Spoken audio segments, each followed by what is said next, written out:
Ribuan warga Israel turun ke jalan menyuarakan kemarahan mereka terhadap sang pemimpin, Perdana Menteri Benjamin Netanyahu. Sejumlah pengamat melihat gelombang protes ini sebagai akumulasi kecewaan publik atas berbagai kebijakan dan langkah Netanyahu yang dinilai sewenang-wenang. Daftarnya panjang, mulai dari mencuatnya skandal Qatargate, kegagalan pemerintah menjaga keamanan yang berujung pada tragedi 7 Oktober, polemik reformasi yudisial, hingga sederet persoalan lain yang terus menumpuk. Namun, karena aksi massa ini terjadi tak lama setelah demonstrasi besar meletus di Iran, muncul pula rumor yang beredar luas. Ada yang berspekulasi bahwa protes di Israel ini merupakan bentuk balasan dari Teheran. Apalagi Iran selama ini menuding bahwa demonstrasi di negaranya adalah rekayasa Amerika Serikat dan Israel. Benarkah demikian? Ataukah ada faktor lain di baliknya? Mari kita bedah isu ini lebih dalam.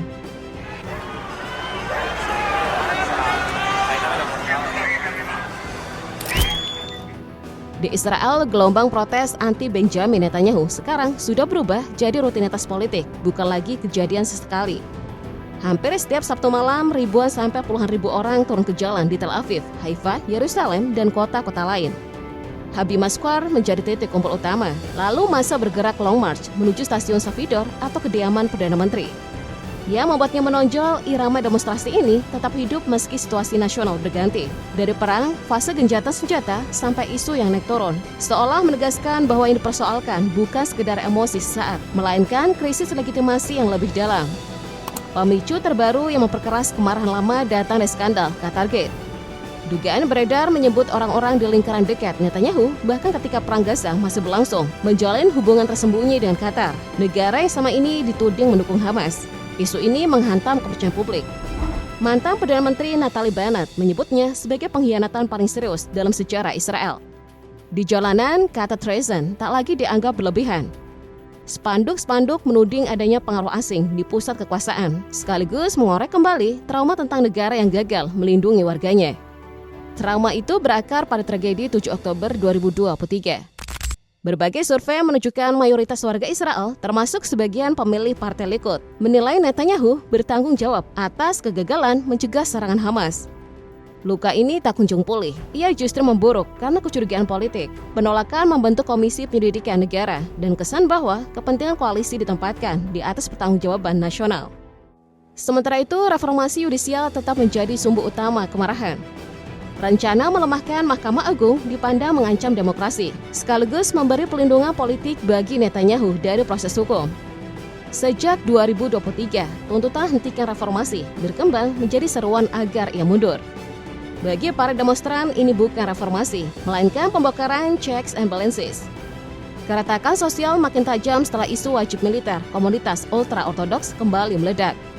Di saat militer kekurangan personel karena konflik yang berkepanjangan, pengecualian bagi kelompok Haredi dipandang sebagai ketidakadilan yang dibiarkan mengakar. Bentrokan di Yerusalem bahkan sampai menelan korban jiwa dari kalangan remaja, menunjukkan betapa sensitif dan mudah meledaknya isu ini.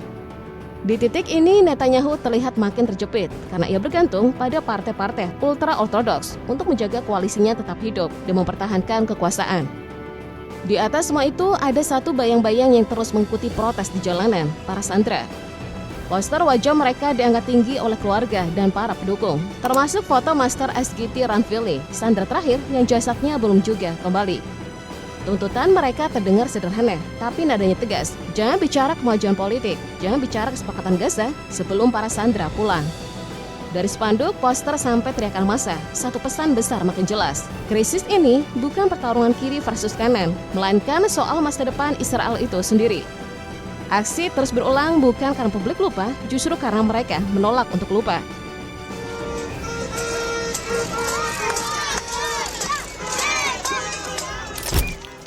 Pada akhirnya, semua gelombang protes itu mengarah ke titik paling peka, masa depan hukum sang Perdana Menteri. Di balik riuh demonstrasi dan krisis politik yang melebar, Benjamin Netanyahu sedang menghadapi pertarungan yang paling personal sepanjang karirnya. Proses hukum yang terus berjalan. Dan alih-alih menurunkan suhu, langkah Netanyahu mengajukan permohonan pengampunan presiden malah menambah bahan bakar kemarahan. Permintaan itu memicu aksi protes langsung di depan kediaman Presiden Isaac Herzog. Bagi oposisi, pengampunan untuk Perdana Menteri yang masih menjabat adalah presiden berbahaya. Kekuasaan politik dipakai sebagai jalan keluar dari pertanggungjawaban hukum. Di mata para demonstran, ini bukan lagi sekedar soal bersalah atau tidak. Ini soal apakah hukum benar-benar berlaku sama untuk semua orang. Tekanan terhadap Netanyahu tak berhenti di dalam negeri. Dari luar, situasinya justru semakin menyesakan. Pada November 2024, Mahkamah Pidana Internasional mengeluarkan surat perintah penangkapan atas namanya terkait dugaan kejahatan perang dan kejahatan terhadap kemanusiaan di Gaza. Lalu memasuki awal 2026, Perdana Menteri Kanada, Mark Carney, menyatakan secara terbuka bahwa Kanada siap menegakkan surat perintah tersebut apabila Netanyahu menginjakkan kaki di wilayahnya. Pernyataan ini menandai pergeseran besar sikap negara-negara barat yang selama puluhan tahun dikenal sebagai penopang utama Israel. Tekanan global itu diperkuat oleh langkah sejumlah negara Eropa yang mengakui Palestina sebagai negara, serta gugatan Afrika Selatan terhadap Israel di Mahkamah Internasional.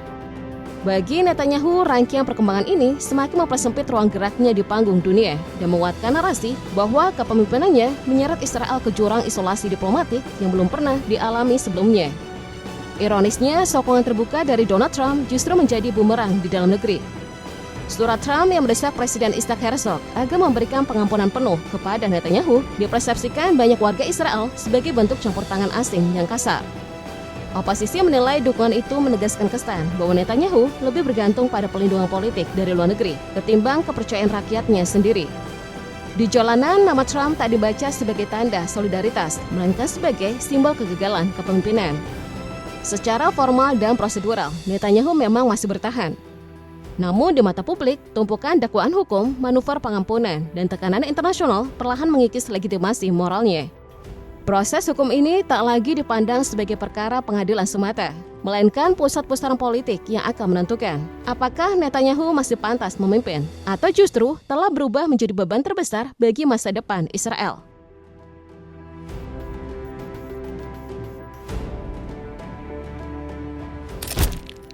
Tekanan hukum tersebut kini bertaut dengan medan krisis lain yang tak kalah krusial. Pertanyaan besar tentang Gaza setelah senjata seharusnya berhenti berbunyi.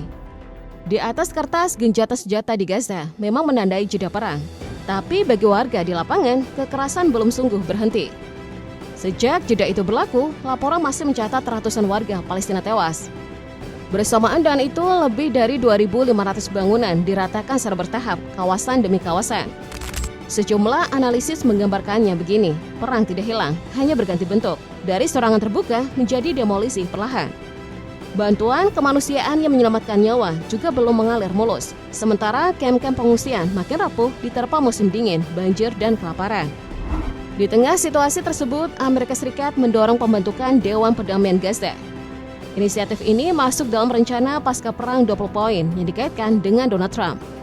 Strukturnya mencakup Badan Teknokrat Palestina untuk pemerintahan transisi, plus Dewan Eksekutif yang melibatkan tokoh regional dan internasional, termasuk Turki dan Qatar. Secara resmi, fase berikut gencatan diarahkan pada 3 agenda: demilitarisasi Hamas, pembentukan tata kelola sementara, dan rekonstruksi Gaza. Namun di Israel, rencana ini justru memecah panggung politik. Penolakan paling keras datang dari para menteri sayap kanan. Keterlibatan Turki dan Qatar dinilai tidak sejalan dengan kepentingan Israel dan dianggap berbahaya bagi keamanan. Bezalel Smotrich menuding Netanyahu gagal mengambil kendali atas Gaza, lalu menuntut opsi yang lebih ekstrem, pemerintahan militer langsung, aneksasi, dan pembukaan kembali permukiman Israel. Bagi koalisi sayap kanan, perdamaian versi Washington terasa seperti pengkhianatan terhadap tujuan perang. Di titik ini, Netanyahu kembali terjepit.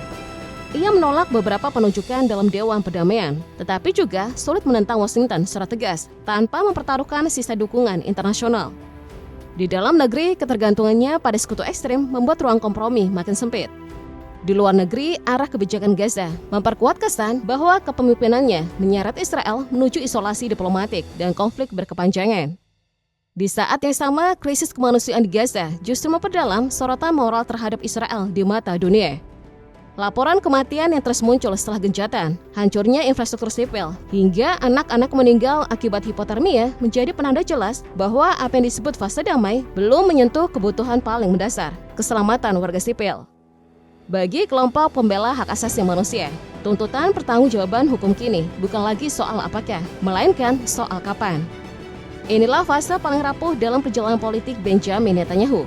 Israel memang belum runtuh, tetapi retakannya terlihat nyata dan semakin melebar di jalanan, di ruang sidang, dan di panggung internasional.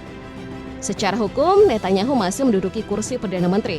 Namun di mata publik, legitimasi moralnya terus terkikis.